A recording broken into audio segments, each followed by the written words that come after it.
many different forms of Dave Vaughan. You got old Dave, you got new Dave, same Dave, and then you got what we're dealing with today, which is what I like to call jet lag Dave. Jet lag Dave is struggling right now. He's on 2 4-hour sleep patterns a day off the back of his 2-week tour of America with John Crowder. I'm up at 4 AM every single morning terrorizing my family, Skyping my friends, terrorizing my neighbors. I mean, I'm like the Rose of Lima, wandering aimlessly, looking for someone or something to connect with.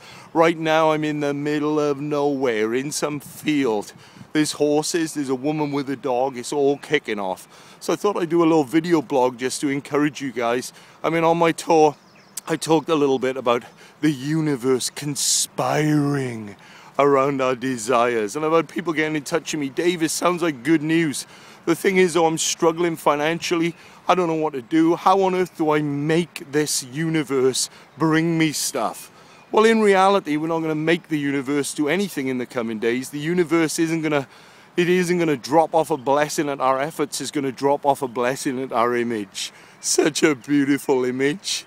Man, so the revelation that's been coming to me is the fact that the universe is loaded down with blessing. There's no lack in this world whatsoever. Lack is an illusion. It doesn't exist. The whole earth is filled with His blessing. Every atom, every fiber, every molecule, it resonates with the glory of God. The universe is loaded down with blessing, and it's looking for the image of God so that it can respond and drop off that blessing. In the coming days, you're not going to have to work hard to receive the blessing of God. The universe is going to drop off its load right at your feet. You remember the little baby Jesus? There he is in the manger. He's in the stable. He's bald. He hasn't got a tuft in his head. I mean, he's still pooping yellow. He's got no ability to communicate anything. I mean, he's just the little baby Jesus with his balled up fist laid in a manger right there by Mary's breast. And all of a sudden, the universe just conspires around the image of God being revealed to planet Earth. He's not able to do anything. He's not able to communicate anything. And all of a sudden, the star goes right over the top of the manger, and then wise men come from the east following the star, and they drop off gold, Frankie and old myrrh right at his feet. I mean, he hadn't done anything. He couldn't communicate anything. That the blessing of the universe was dropped off to him. Then there he is one day walking around, and he's like, hey man, should we pay off some taxes? Should we pay the taxes? And they're like, yeah, that'd be a good thing to do. So he turns around and he says, go and catch a fish. And there in the mouth of the fish, you'll find money to pay the taxes. What a crazy thing to say, man. Jesus had such a revelation of the universe conspiring around his desires that he told them that the fish would respond to his desire and would bring money. That is nuts.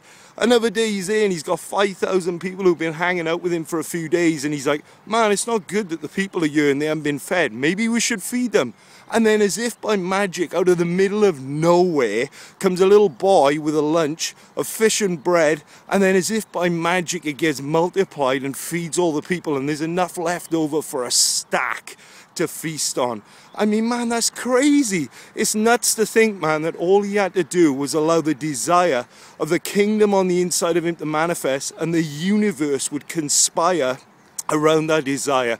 You remember in Mark 11, Jesus, so awesome, he starts talking and he says, you know, whatsoever things you desire when you pray, he said, just ask believing. And he said, you'll receive it. And then he said this, he said, and even as you're talking, the mountains will move around what you're saying. So in other words, what he said was this is so awesome, you got to get this, man. This is how effortless it's going to be in the coming days. He said, just let that desire manifest, that desire of the kingdom on the inside of you. Just let it bubble up. And then he said, as it bubbles up, he said, talk about it with your friends and family. He said, just tell them the desires of your heart, man. Just talk to them about it. And then he said, man, as you talk about it, the mountains will move. The universe will move around your desire.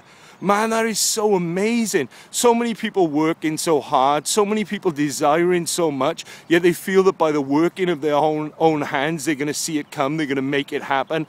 Let me just say this, in the coming days, the image of God revealed through you, this revelation, this great glorious gospel that we're beginning, just scratching the surface to understand, of the fact that we have an original, authentic identity that goes right back to the heart of the Father, the fact that we can remember the rock from when we were hewn, that we are divine, that we're of an immortal, incorruptible seed, that we're just like our daddy, that just as the world responds to his image, it responded, the universe responded to the image of Jesus being revealed right there in the stable as a star moved over the top and the wise men came.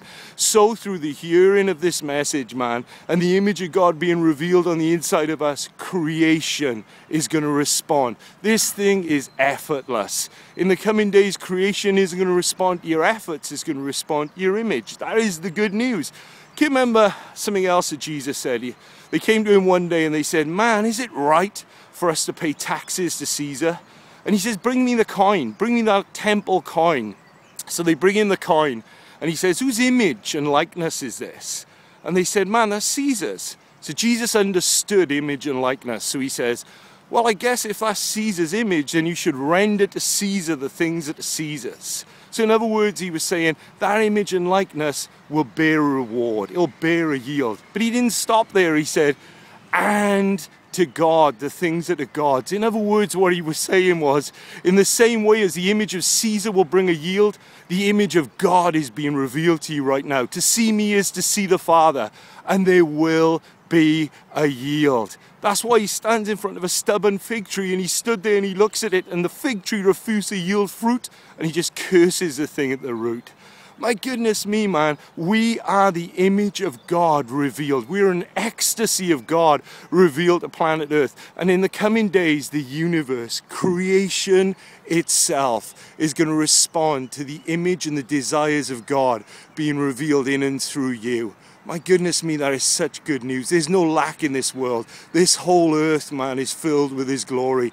And as we just realize more and more our original, authentic design, that as he is, so are we in this world, that we are a divine manifestation of the ecstasy of God revealed to planet Earth, all of creation is going to respond all around us. We're shifting from a need focus to a realization that we have got everything focused, and we'll see that manifest so gloriously in the coming days. I'm so excited to be with you. I'm in the middle of nowhere, and I mean nowhere. My wife's still in bed, my kids are still in bed. They have no idea that I'm out and about on the loose. I love you guys. Speak to you soon. Bye-bye.